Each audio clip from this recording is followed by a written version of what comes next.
all kinds of junk. It's like, oh, yeah. These are the big ones. The whole group of people on the cruise.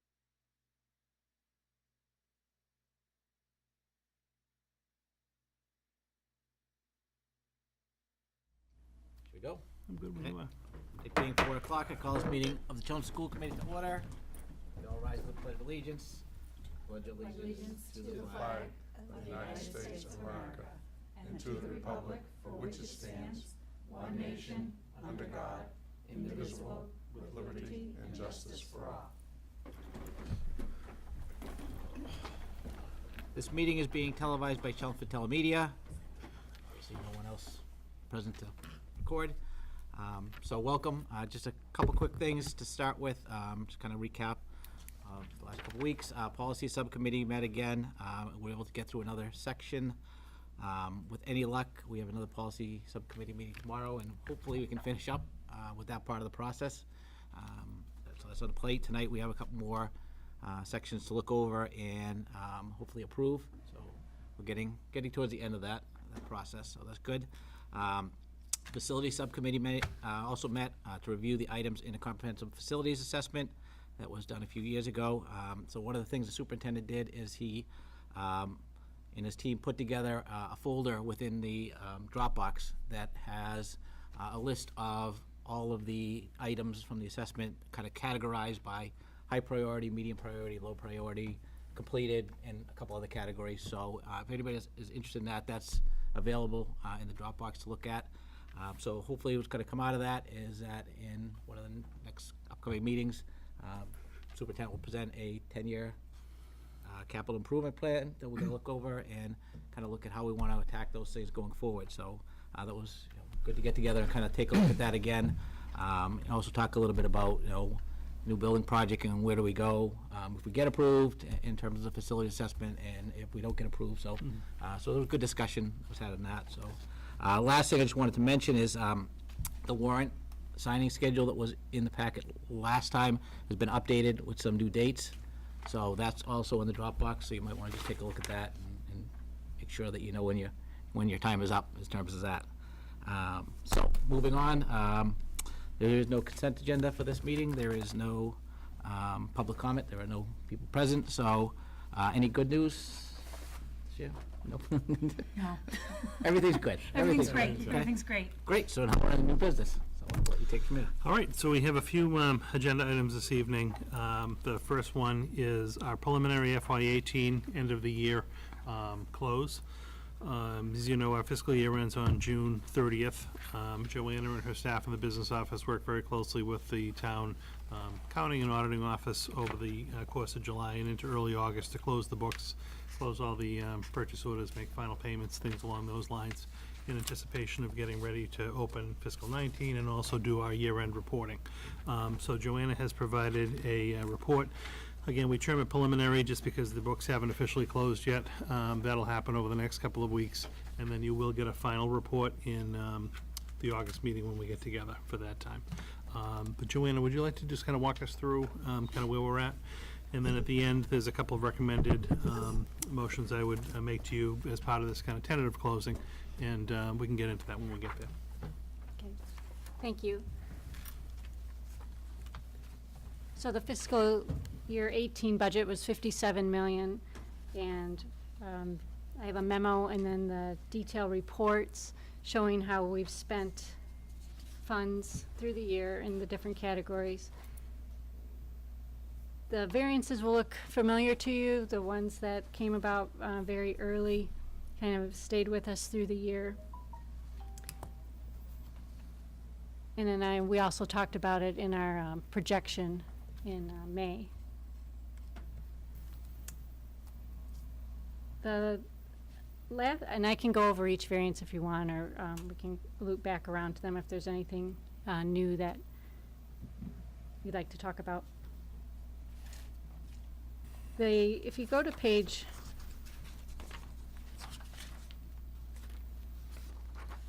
2, the sped tuitions is kind of what we really need to talk about in a little more detail. and then the food service uncollectible balance. So the special ed tuitions, you're familiar with this chart, how we budget in 3 areas: local budget, circuit breaker, and school choice. And we're recommending that we not affect the school choice fund and do a transfer of the actuals from the local budget to the circuit breaker revolving fund. We spent 7.4 million in tuitions. We're recommending an offset to circuit breaker of 2.561,159. And then this also points out, just a reminder, we did receive that credit from Valley Collaborative. So the local budget will fund 4.3 million of the tuitions.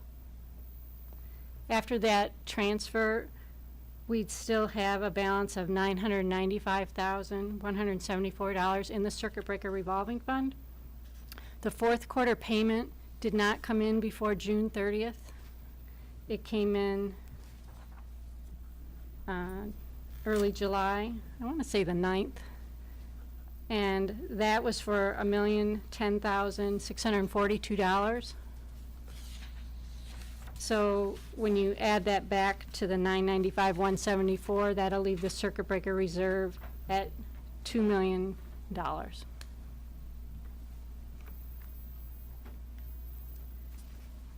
The next section is school choice. And again, this is, since we're not recommending an offset to the school choice fund, nothing has been charged to this fund all year. Therefore, the balance will be $1,329,918. The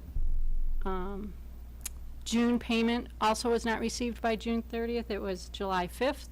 So that June school choice revenue payment will not be reflected in fiscal 18. It will be in July of 19. So we'll just see 11 or 1 month short of school choice.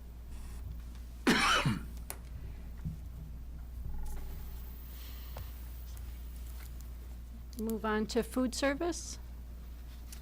So another entry we bring to you each year is the uncollectibles from school lunch.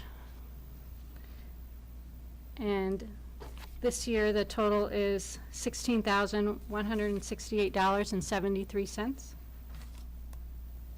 And just a little reminder of how this comes about. The child still receives a lunch, even if they don't have, the funds that day. And then we resume our collection efforts with the family. But at the end, this year, the $16,000 was the total. And just to give you a flavor of what percentage that is, it's very low. We've taken in close to $1 million through families paying for lunch and also the reimbursement from the federal and state. So it is to give you some perspective. And then attached is a report. It's a cumulative report showing the 3 years of the balances.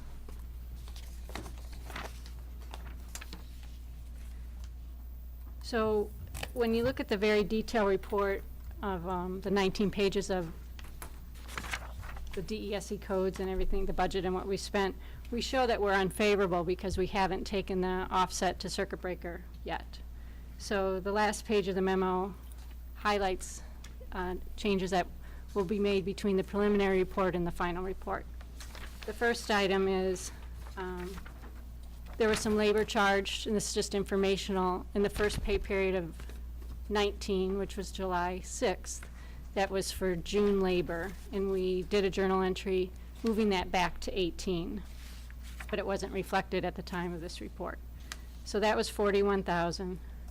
Then the food service, we're asking for what we would do is we'd transfer $16,169 from the revolving fund back to the local budget, because we can't subsidize school lunch with the revolving fund money. And then the last, and this is the circuit breaker transfer, so this would be $2,561,159. Again, actuals from the local budget over to the circuit breaker revolving fund. And then after all that's done, we would have recorded 57 million of actuals against the local budget, which equals the local budget. The numbers may change very slightly between preliminary and final. If I need to just close any more open encumbrances, or if other minor adjustments, and this very small, like in the less than, I'd say, $4,000 total. Any questions on the first memo? So what's the 41,000 again in that line? So that was labor, the July 6th payroll, that's the first payroll of the fiscal year, hit fiscal 19. But some of that labor is hourly labor for work that was performed at the end of June. For example, custodians, day-to-day subs, those are the two biggest. Then there'd be some stipends, like if someone was working on curriculum writing. So we want to record that in fiscal 18. So we sent that journal entry, actually the town accountant made it because it was cross fiscal years and all that detail. So that 41,000 that was originally recorded in 19 comes back to 18. It's kind of a once a year entry. The way the pay dates fall. Okay. They straddle 2 fiscal years. Yep. Joanna, I have a question, not related to the budget necessarily, but about the school lunch balances. Yep. I don't know, maybe Jay, you would know, or Linda, do we, because some of these balances are pretty substantial, do we have a guidance counselor reach out to the family to see if they need to apply for the free or reduced lunch? We do, okay. Yeah, the efforts are pretty extensive, and we've talked about this when we've had, like, say, the policy subcommittee meetings. Unfortunately, our policy doesn't have a lot of teeth to it, and it's almost set up that way. You know, we're in a very odd position where a child comes through the food line and doesn't have the funds to pay that day. The vast majority of kids or parents, you know, will add money to their account after the fact and clear it up. But for families that don't, after their individual account accrues to certain dollar amounts, $50 or something like that, they get a like emails home to remind the parents about the balance, and also telling them, you know, if they need assistance or they may qualify for free reduced lunch, you know, here's an application, here's how you can fill that out.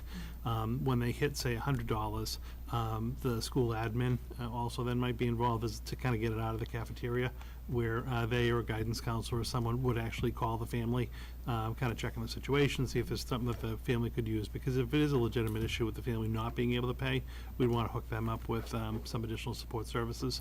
But in the end, despite our collection efforts, and our office, my office, even sent them, all families, a letter who were over $100 at the end of May, kind of urging people to come along and pay. But aside from that, we don't really have any real teeth to make people pay. The hard thing from an accounting standpoint is at the end of the fiscal year, as Joanna said, your food service account can't subsidize basically those lunches. So your local operating budget then has to step in and kind of take care of that cost. Mm-hmm. The collection efforts continue. So the first year we actually did that transfer was 3 years ago. So that's why the total on collectibles has grown to the 41,000, but you'll see the offset for each individual year. Again, we do try to collect, but if we're not successful, the bad debt stays on the books, and we do that adjustment every year. No, okay, that's good, because I do worry that, you know, maybe there are families in need that just aren't coming forward, and also, you know, it also offers assistance in other areas besides the lunches, so, okay, thank you. If I could, Just want to know if we'd considered sending out letters earlier in the process, not waiting until it gets into $100. oh no, they get regular emails. I'm just saying, like, my office, like me, actually sent a letter out once it hit the 100.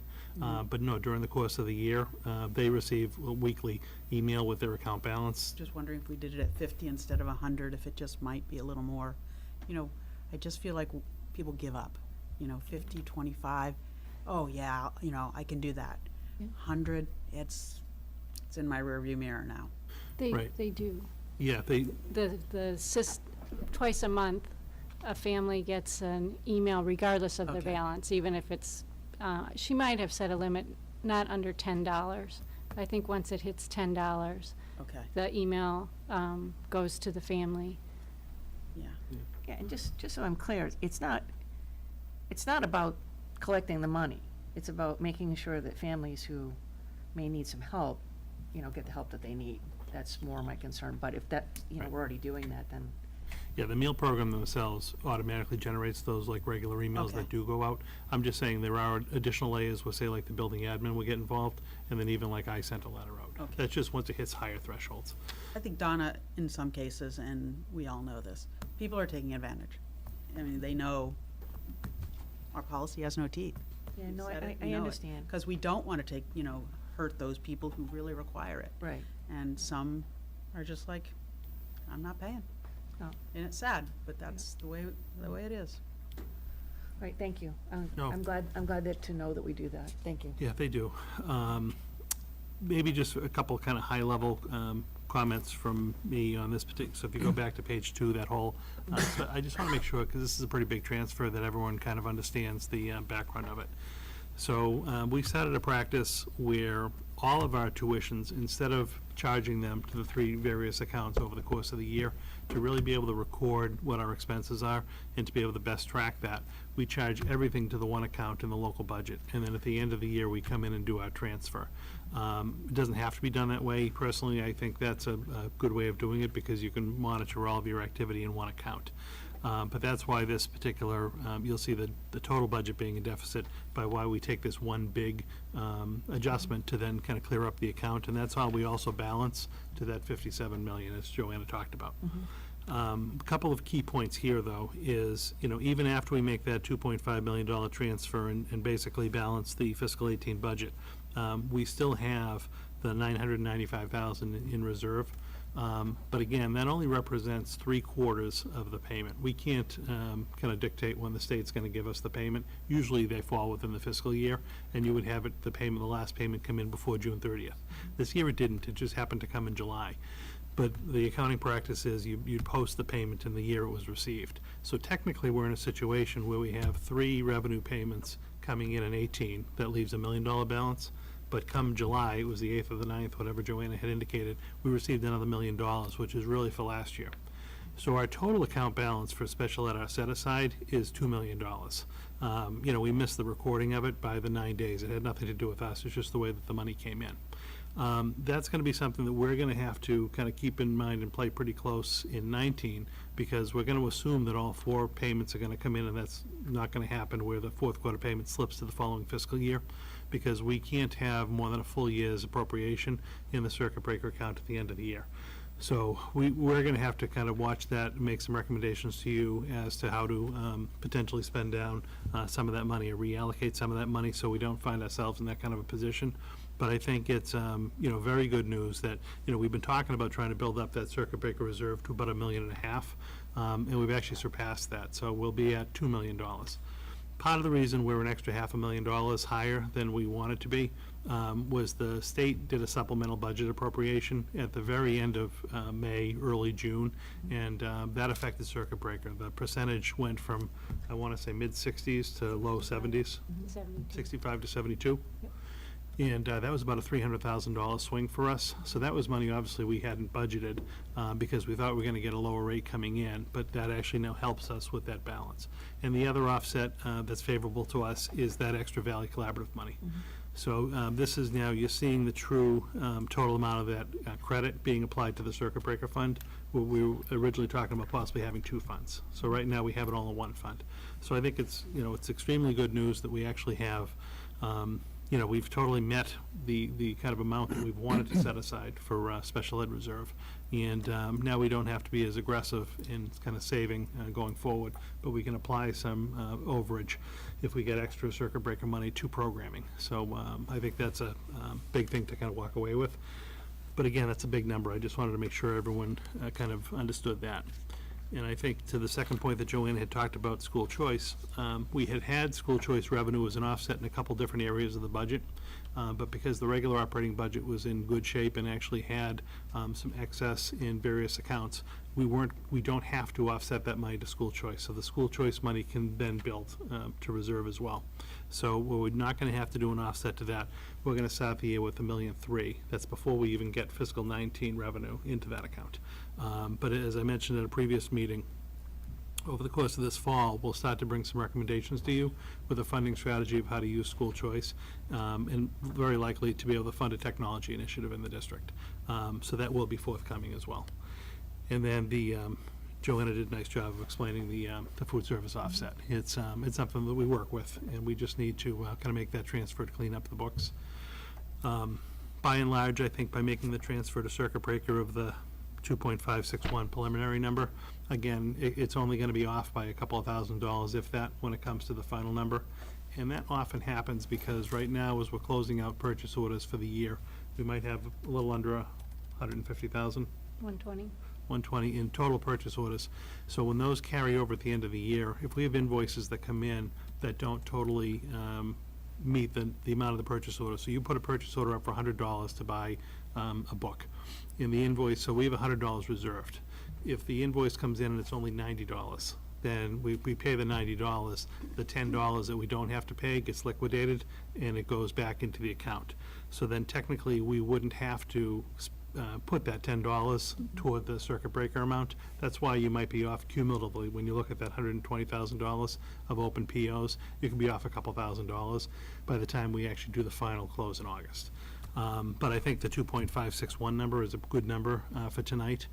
And that's what we did last year, as far as kind of having that be the preliminary vote of the school committee, and then we bring you any adjustment come August. Is circuit breaker staying at 72? Excuse me? Is circuit breaker staying at 72 for next year? Yeah, the problem, I mean,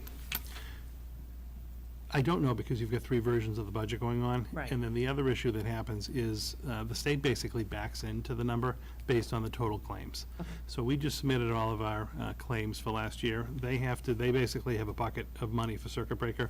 They take all the district claims, and basically they back into what the amount that they're gonna reimburse you at. So again, we were actually pretty conservative in our figuring, because we budgeted last year's actual, which is a pretty good practice, as the current year's budget. So we, I think, put 2.8 million in, correct? And that doesn't even account for that supplemental budget increase. So if that came through, that potentially could be a few $100,000 more that we haven't budgeted.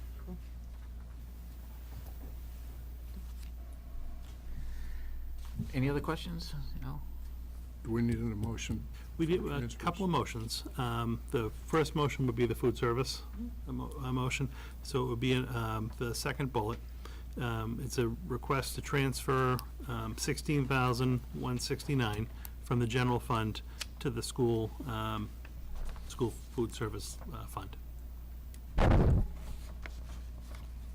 I move that we approve the transfer of $16,168.73 as necessary. Second. Okay, any other questions or comments? Okay, it's a roll call, I assume. That is, yeah. Okay, Al? Yes. Yes. Barbara? Yes. Yes. Yes, 5-0. And a second motion, again, the preliminary number would be to authorize the transfer of $2,561,159 from the circuit breaker account to settle up the FY18 budget. I move that we approve the transfer of $2,561,159 in order to close the fiscal 2018 budget. Second. To balance it. Balance it. Yeah. Okay. Okay, any other questions, comments? Al? Aye. Barbara? Aye. Donna? Aye. John? Aye. Aye. 5-0. And again, just for practical purposes, what we're technically doing is we're moving the expense that hit the operating budget to circuit breaker. Right. We're not moving money into the local operating budget, but we're moving that expense, so that in the end, you actually spend to the penny the 57 million. So then if there's any variance in that, we'll come back to you in August with that variance. And you can kind of revote that number. Okay. All right, but any other questions? No. I think we finished the year in a really strong situation. I'm glad that we didn't have to tap reserves. I'm glad that we continued to build the reserves. Nice that we weren't have to offset the school choice fund, and that was able to kind of be an earmark for an upcoming project, so very happy with that. Do we have to do anything with this? Oh, yeah. Budget Joanna, transfers. do you want to walk through that final Sure. So the transfer? second memo is talking just about fiscal year 18 budget transfers. So we had said through the year that we had requested favorable variances in some areas cover unfavorable variances in other areas. This is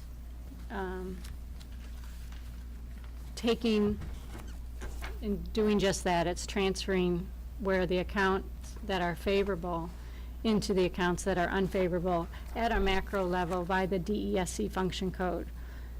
So there's 10 of them or so.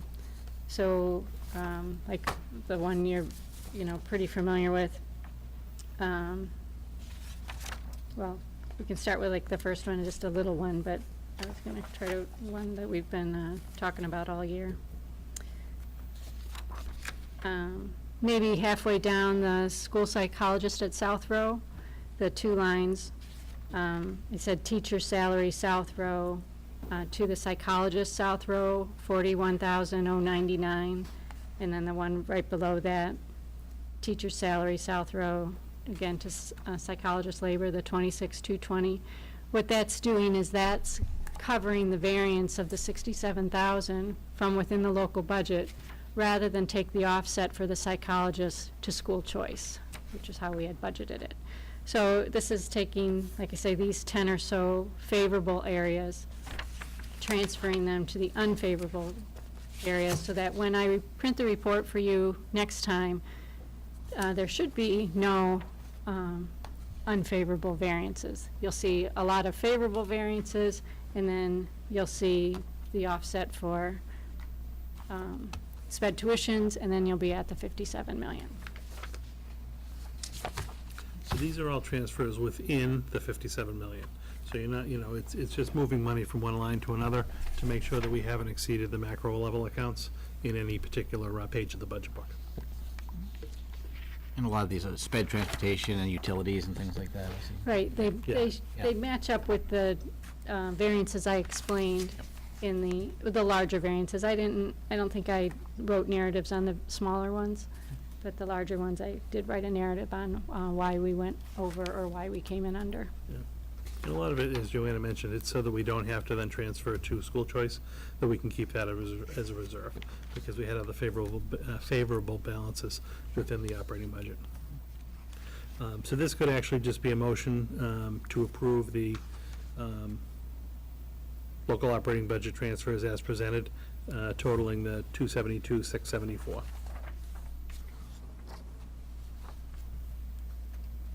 Approve local. The local budget transfers as presented, totaling 272,674.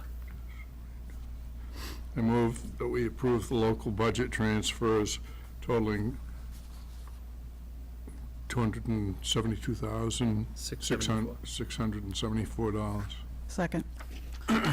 Any other questions about the transfers? He's good? Okay, Al? Aye. Barbara? Aye. Donna? John? Aye. Aye. 5-0.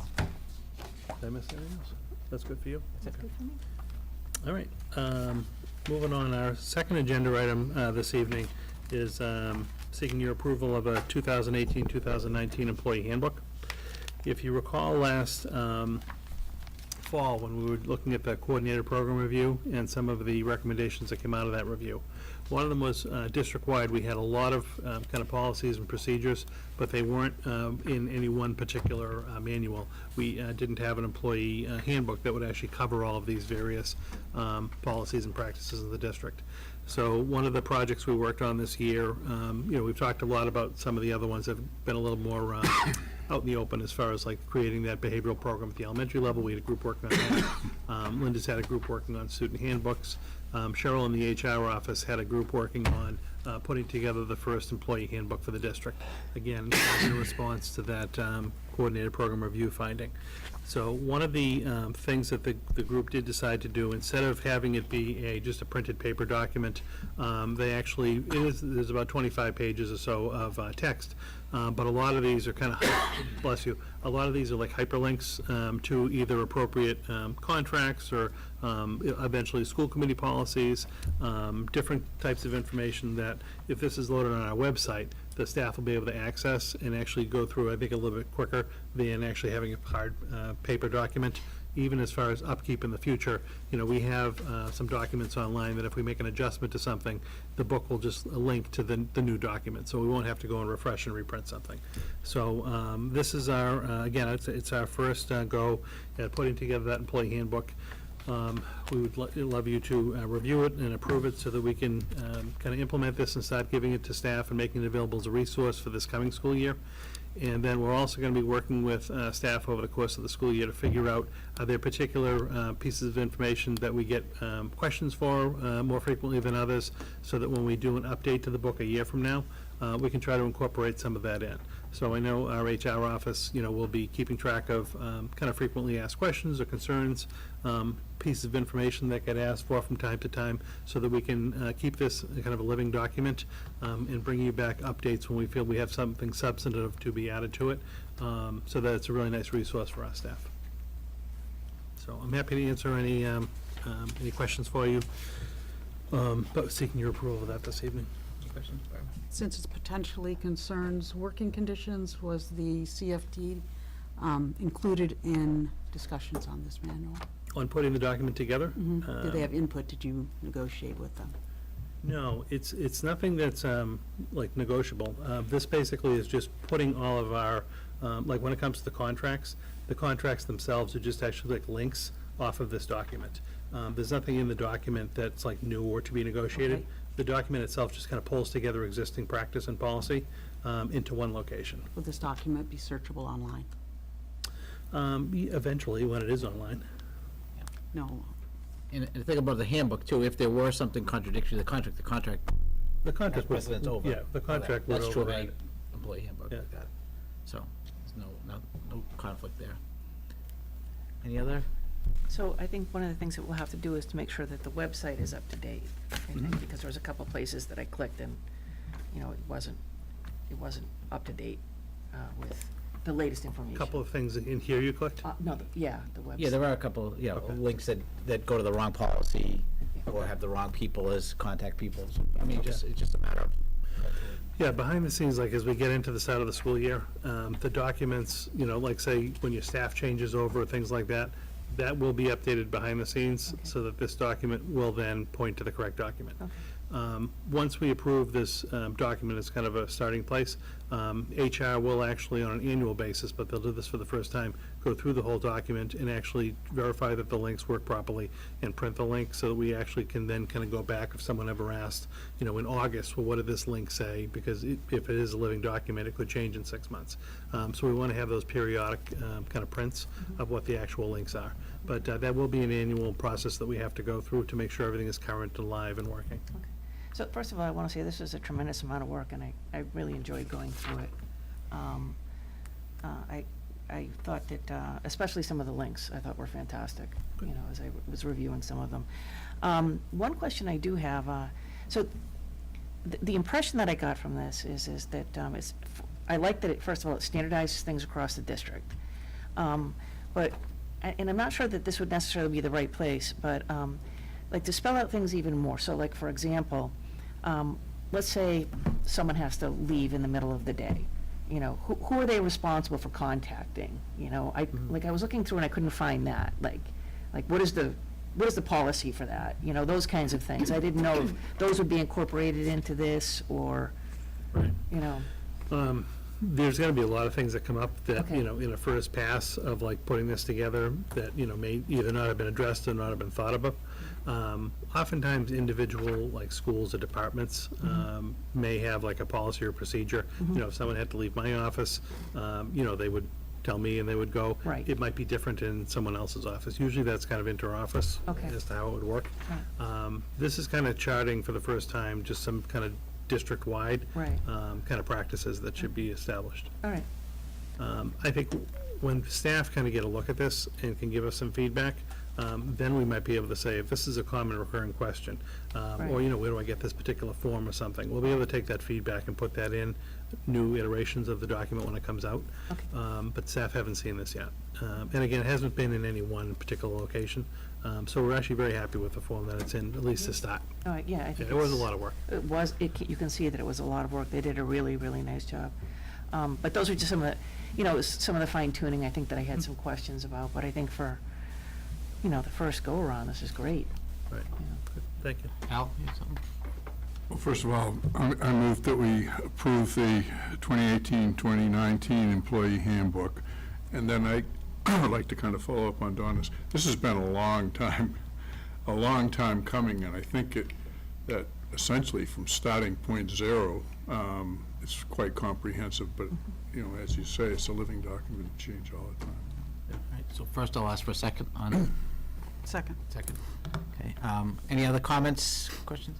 I want to just echo what Al said, when I first saw this, I was shocked we didn't have one, so it's great that now that we do have one. And, it's a great start. There are, like I said, there are a couple areas where, just have to go through and Right. clean it up a little bit, and then when our new policies go in, obviously. Right, we'll make sure all update those it with links are that. proper. Right, because there'll be new policy numbers, but I think it's a great start. Yeah. Okay, anybody else? Right, so all in favor of approving the? Wait, I just have a Sorry. question. How many employees were involved in drafting Been this? working on this? Yeah. Off the top of my head, 6 to 8. Teachers. No, this is an admin group. This is one of the admin group projects for the year. Okay, so no teachers were consulted in doing the employee? Not to my knowledge, no. Okay. But when you do roll this out, you'll be looking for input from teachers and staff in terms We're of, looking for Yes. usability? Yes. Yeah, we'll want everyone in the district who actually uses it to Right. tell us if there's pieces that they like, if there's pieces that need to be enhanced.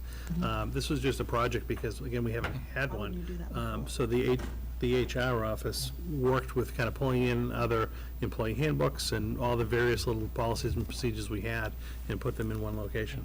I was just going to ask too, I'm also assuming that many of these policies and procedures were already in place, but just not collected They in weren't one area. collected, correct. Okay. Yeah. And again, the handbook is mostly, it's informational for the staff. This is to help them when they have questions about, what is our policy in this, and where do I go for the, what form do I need for that, so. It just seems it's not complete. It seems like, What do you feel is missing? I feel like it's a draft. I mean, the staff can come up later and say, I don't like this, I don't like that. I think that's Just- what he's saying, after they see it and they get questions, then we can make changes to them. It is being online too, it makes it very easy to make changes if you need to versus if it's a hard copy. Just don't so. see how the changes are gonna be so easy to a district-wide handbook when teacher C from Byam doesn't like something, I think it's What do you mostly mean by policy, doesn't? yeah. So where it's posted, does it have like a comment link or something you can add for employees to actually provide See, feedback? the document itself, once we get finalized, will actually be on like the intranet for the staff to be able to access. Yep, that's what I And so I'm assuming this is like a staff guide, commonly asked questions, forms, I have a question about health insurance, where do I go? Well, now you can go to one place as opposed to having to search the web Right. and basically feed off this to get your information. But if someone, has a question that they can't find in the book, they're very good about emailing us or asking a question, and we'll be able to then kind of collect those commonly asked questions. And if there's one teacher at a school that asks something, it may not rise to the level of becoming in the handbook, but if you're seeing a theme that, 6, 8, 10 questions are being asked about the same topic, then in the next version, we may look to actually incorporate something on that topic. The handbook, it's just directional. It doesn't bind anyone to behaviors, or that's the policy? It sets the general tone of the district. Now, there are policies referenced within here. Right. So you would link But to they what are, the policy they is. lie within the policy manual. School committee policies, correct. Correct. But that's, again, those are all linked in there, so. Right. Yeah, but we didn't want to go like rewriting all the policies. So if you change a policy in the future, we don't have to now go back to this document and make an update. Your link will just update you to the new policy. Okay. So I think that's the nice piece of actually having this be web-based. And a lot of this is standard information. It is. So, Just collected in I mean, one you know, place. if you look at teacher licensure, that just comes from DESI. That's not anything that Chelmsford created, you know. I think I am thinking of it in terms of a student handbook, which has rules that students are to abide by. This Sure. is more of a guide. But there are policies in there, so there are rules. The policies don't, the I policies guess it's do, a combination. the policies do not, are not, the source of the policy is not this handbook. This handbook is just a referral, it's a guide, where the policy lies in the policies. Okay. Just wanted to clarify. I'm just saying, I mean, what you're referencing is obviously Section 5, which is staff conduct, so. No, I'm not referencing anything. I honestly Because am that's not. the only thing that's kind of rule-based besides the DESI regulations. Everything else is like going to the school, how you get, you know, PDPs, where do you find this form? That's informational, and that could change. However, obviously, staff conduct, if there's an issue with staff, that does fall under school committee policy. No, But the I'm a little not confused, but the term handbook speaks to rules for me. I'm used to the Chelmsford High School handbook. If a student violates the handbook, you know, there are repercussions, hopefully. If they violate this handbook, they violated policy, perhaps. You would have to be connected to policy, yes. Right. Maybe it's the word handbook. Yeah, it is. It's what it is. Thank you. Anything else? Everybody's good? Everybody, okay. All right, all in favor of approving the handbook? Aye. Aye. All right. Aye. Aye. Any opposed? Oh, 5-0. Okay. Next two items on the agenda this evening are permission to post some new positions within the district. The first one, as you recall, a year or so ago, we've talked about a new, or adding an additional support position back at the CHIPS program. So Amy and the assistant and Russ, the new CHIPS coordinator, took a look at staffing over there, and they really feel that adding a kind of a half-time, more social work type person to be able to go out and do some servicing with families and help integration with programming is the way to go. We don't currently have social workers within the district, so Amy compiled a draft job description to get that off the ground, and we're recommending a starting salary range being the $26,000 to $32,000 a year range. Again, this would be paid for as part of the Special Ed 240 grant, or when we look at this, and I did say local operating budget also, if an individual enrolled in a position is going to be in a situation where they pay into MTRS, we try not to put those positions on grants, because then the district also has to subsidize the payment and take additional grant funds to match. So if we get in a situation where the individual is going to be MTRS eligible, we normally would put that person on the local budget, and then we would take something from the local budget and put it onto the grants. So we'll come back to you if that's the case, and bring you a transfer to say move contracted services money onto the grant to free up the money to be able to have this half-time position on the local budget. But the money itself is within the 240 grant, so that's technically going to be the funding source. We just have to see where this position is going to lie. And again, we just don't want to make an extra payment to MTRS benefits if we don't have to, because it just comes right out of the grant. But the grant has more than sufficient total funding to be able to provide for this. So that's the first position. The second position is, and again, this is something that we just haven't had before, but we have when this has happened in the past, when we have students in their IEPs who are in need of something, you know, more than paraprofessional as far as nursing needs go, but not to the level of needing an LPN or an RN. The CNA type position. So we've just typically contracted for that in the past. You know, oftentimes it happens if someone's even going to be like for a short stay, or they might be in a program for us, we might be evaluating them to potentially go out of district. The contracted services route has gone okay. It's much more expensive, but you're able to get a good resource. We have a student or two who are actually, we know they're going to be educated in the district, who is going to need this type of support. So it's actually more economical for us to just create the position and to try to hire them on our own, as opposed to working with contracted services providers. So that is the recommendation for this second position. And it is termed CNA, Certified Nursing Assistant. Largely, again, it'll be one-on-one based on a child's IEP. And the recommended rate of pay for this position is between $18 and $22 an hour. And that was basically obtained by just doing a quick search of private agencies and healthcare groups, other school departments who do employ CNAs. We think that's a good range to get us started. So again, where these two positions haven't been established within the school department, the school committee needs to vote to establish the positions first, before we can move forward with advertising. I don't know why I talked about them both at the same time, because I listed them as two different items, but you can do them together, you can do them separate, it's up to you. I move that we post a part-time social worker position to support the Chelmsford Integrated Preschool Program. Do you want to throw the CNA in there with it? You can. Okay? And the creation of a certified nursing assistant position. Second. Any questions? I have a question about the diapering stipend. Will this person be responsible, the CNA, for diapering duties? Does it affect any of the stipends that are being received by other people in the building? Not currently, because the student that's coming into this role isn't here right now. This position, again, it's going to be involved with much more of a nursing type role than our current paras would be doing as far as healthcare goes. They may even assist with like tube feeds and things Yeah, like yeah, that, that are really above and beyond the paras. Okay. But no, all of our current paras who do toileting and things like that, they get a regular stipend in their Yes. contract. It's not going to affect that. Okay. This person is just going to have to do more heavy duties Yes. than the paras would. My daughter was a CNA, and I never thought of her as being heavy-duty, but, okay. Well, just more nursing duties than a paraprofessional Stuff would be that expected to do. paraprofessionals aren't trained to do. Other questions? On the CNA, so the social worker is going to come from one of those two sources. How about the money for the CNA position?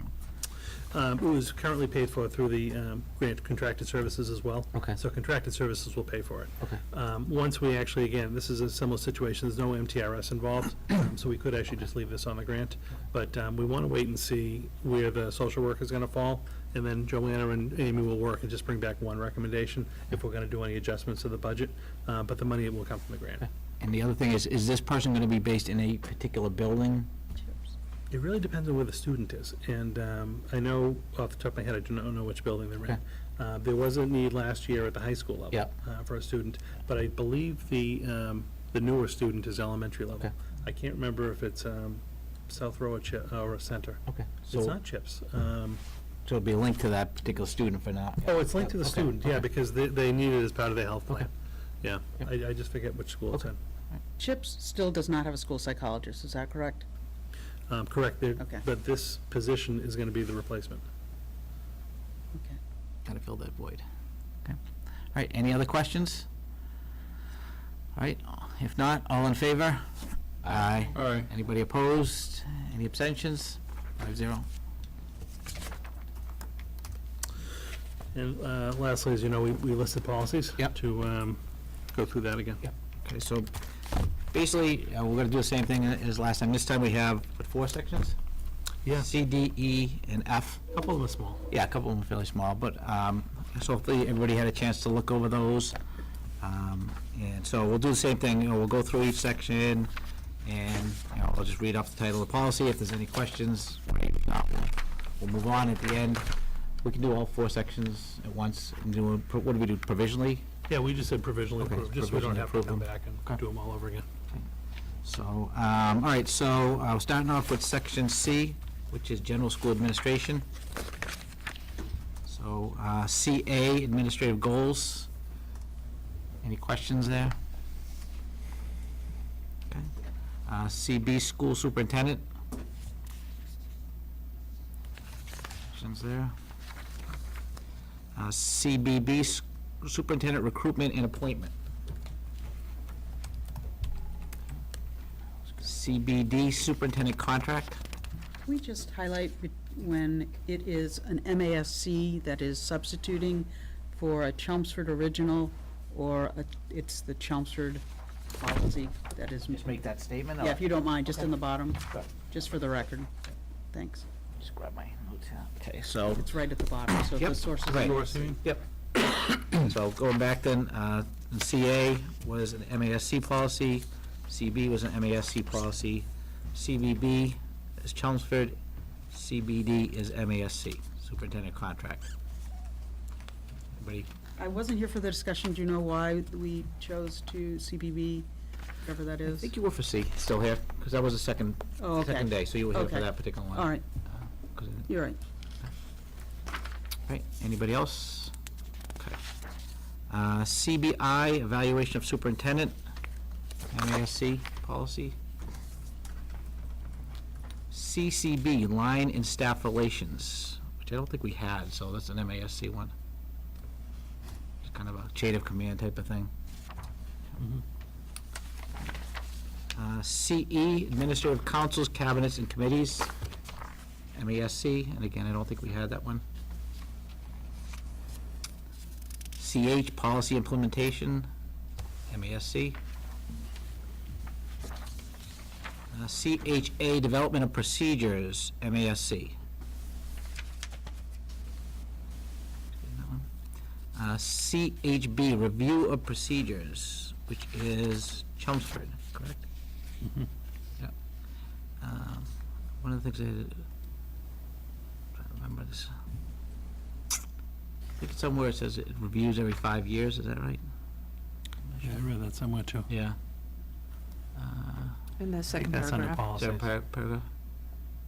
Revised, maybe? A review of procedure. Review of you know, procedure will every occur 5 every years. 5 years, so that's, that protocol at this point? I haven't been here for Okay, 5 all years. right, so, all right, so Yes. just, and you just want to give these time limitations that, you know, Yep. make sure that we kind of make note of those and we follow through, okay. All right, so everybody good there? Okay.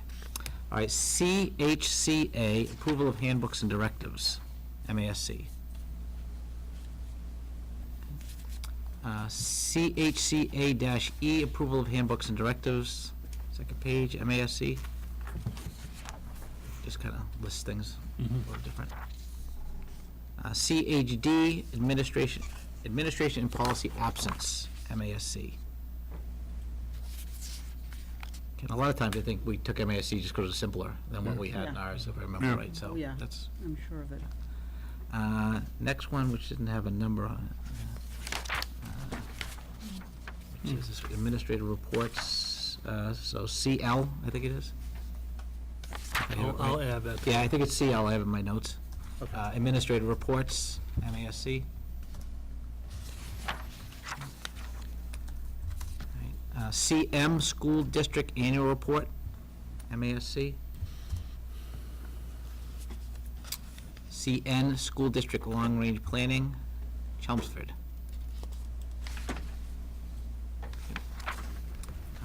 That's it, right? That's it. That's it for Just C. to see. Everybody's good with C?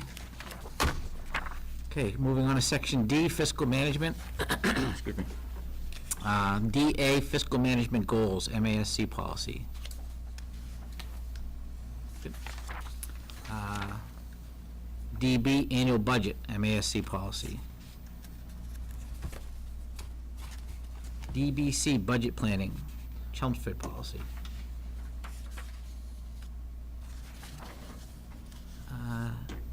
DBF, public hearing on budget, is Chelmsford policy.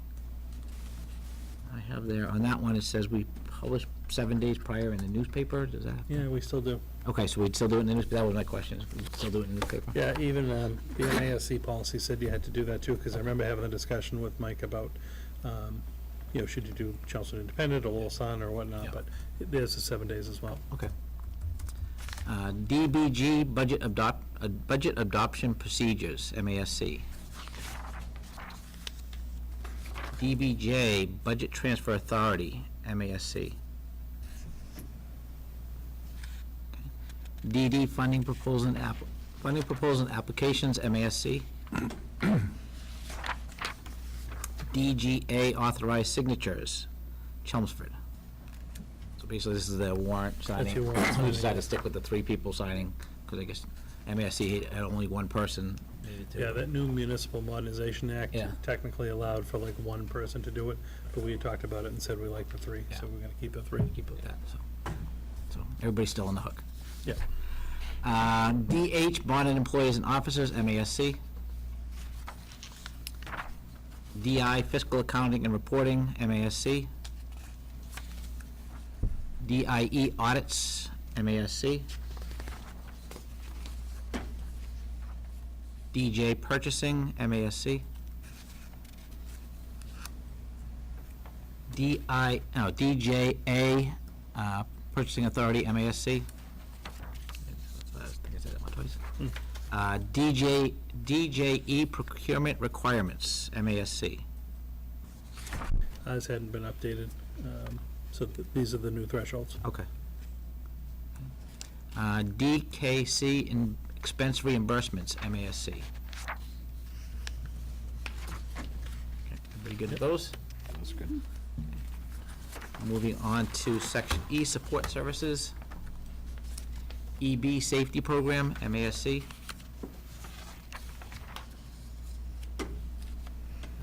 EBAB, Pest Management Policy, MASC.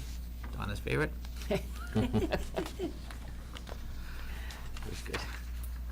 EBB, First Aid, MASC.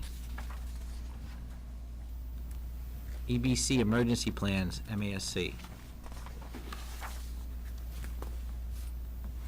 EBCD, Emergency Closings. EC, Building and Grounds Management, Chelmsford.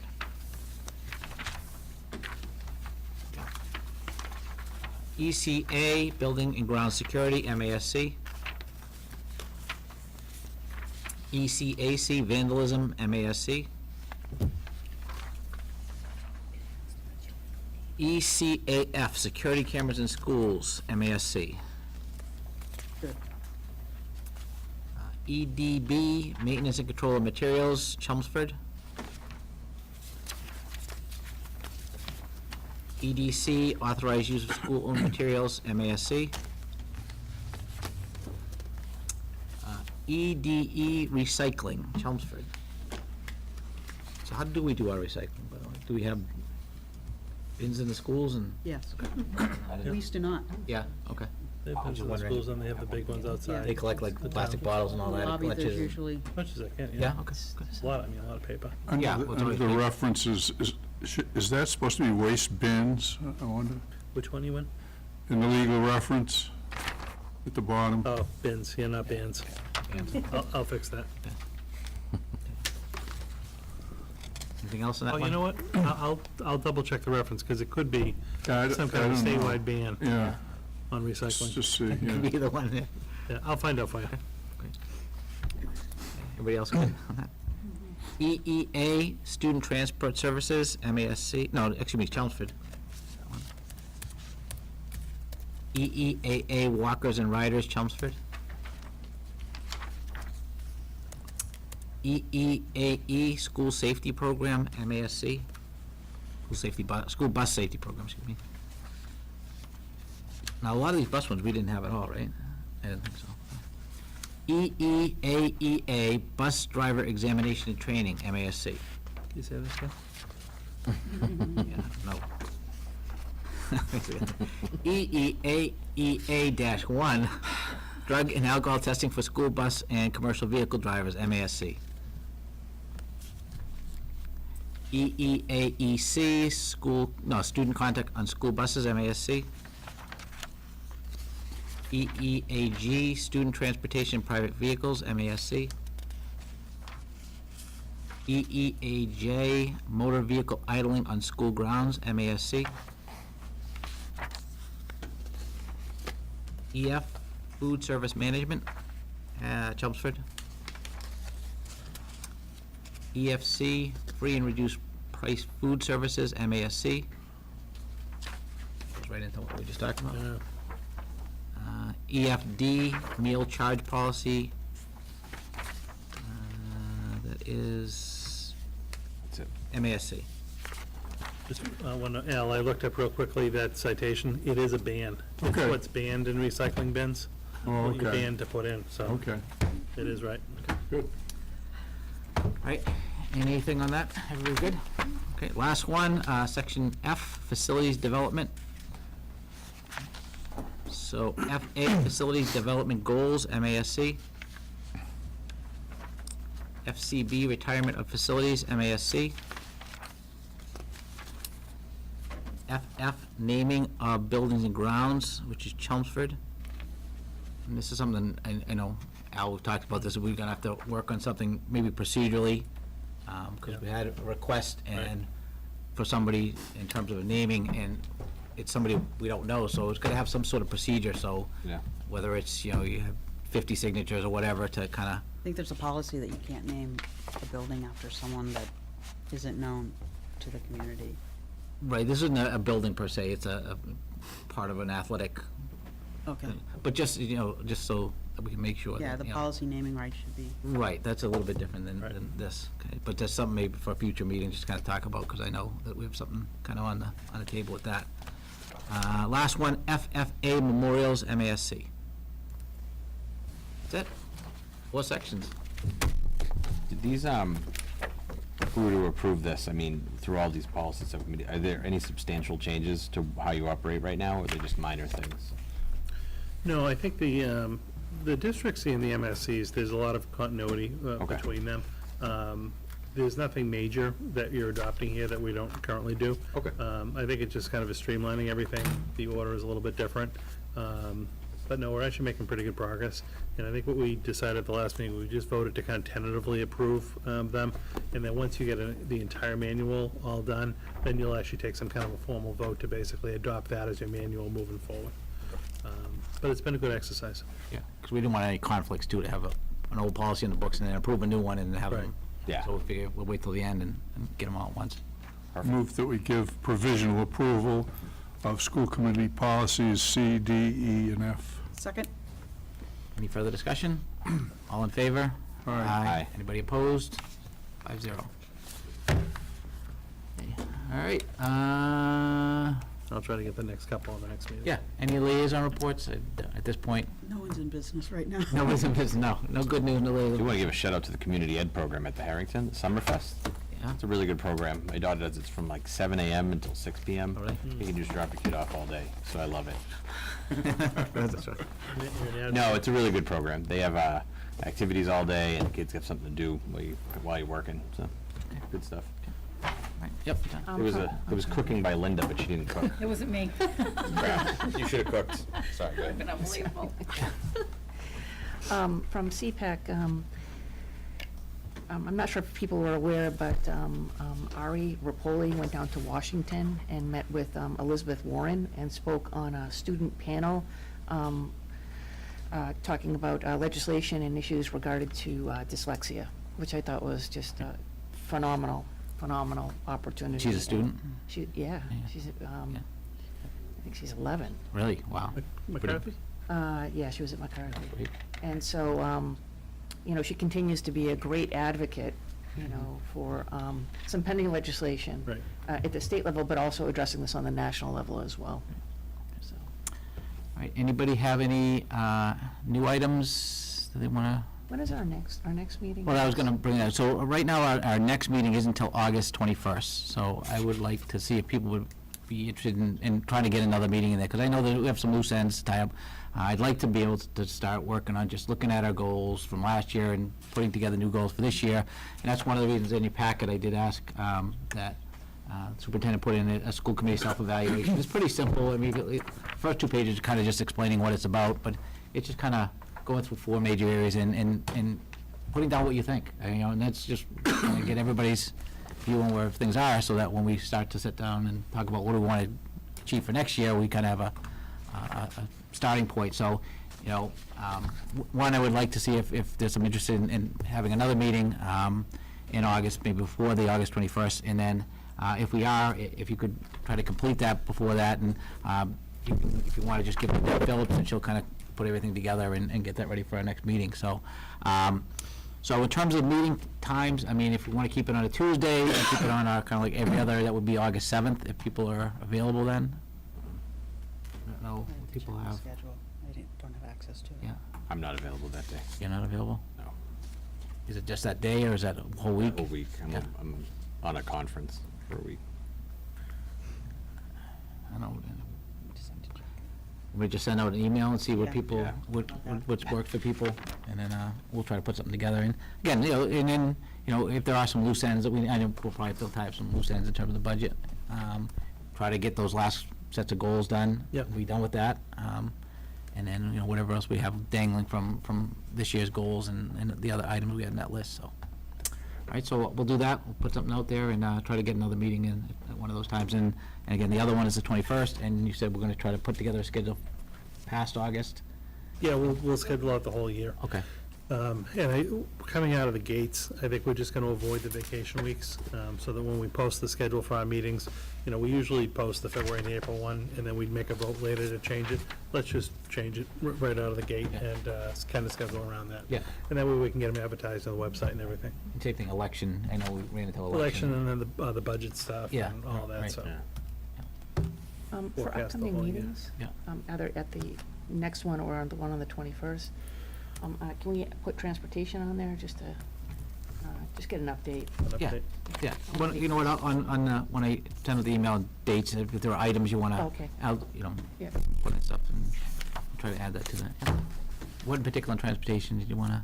Just where we're at, you know, I know that, as you said, you know, it can be a little bumpy at the beginning of the year, but I think that, you know, maybe the more we're talking about it and, you know, Sure. people are aware of, you know, what's going on, Yeah. you know. I don't want to put Joanna on the spot, but, Oh. but no, I mean, if you want to just touch on that whole online kind of registration and kind of how that's helping Yeah. us. Yeah, so we have about over 2,000 riders have already registered, which is really good. Is that up or down from prior years?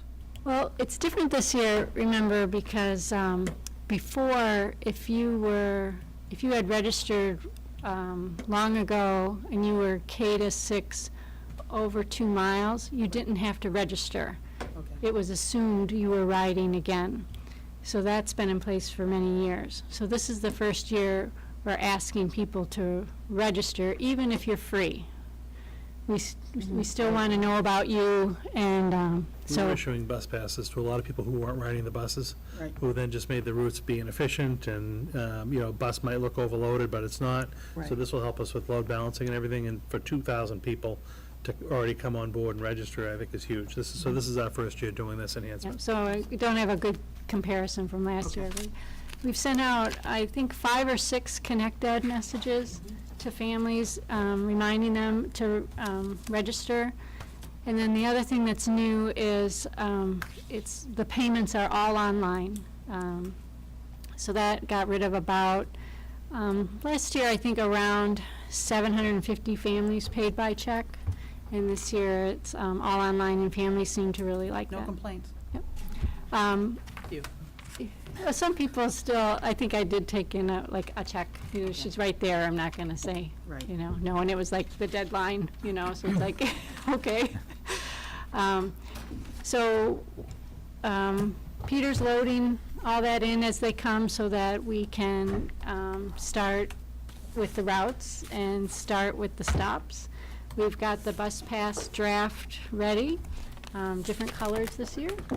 They'll be mailed home before the start of school this year. And those are kind of my updates at this time. Is, and Peter's going to be taking over the special ed transportation as well, right? Routing is for. Yeah, for- the coordination of it, or, Well, he helps with some of the calls, Okay. like if there's concerns and things, but right now, he's not doing special ed routing. okay, That'll be like an add-on as we get through this first wave of things. okay, great, all right. Anybody? Oh, and then the other, well, I can email it too, but I also know that we're rolling out Alice at the beginning of the year. Yeah. And I'd like to be able to talk about that, and then maybe scheduling a parent forum, because parents had a lot of concerns about school safety. Yep. Maybe for some time We'll early actually, fall. we'll actually have a report on the August 21st Okay. agenda, and we will actually have some people come and speak about how we're gonna roll that out. Okay, great. So we're already on cue for that. All right, any other things? Okay, I'll entertain a motion to adjourn. So moved. Second. Any discussion? All right, all in favor? Aye. Opposed? 5-0.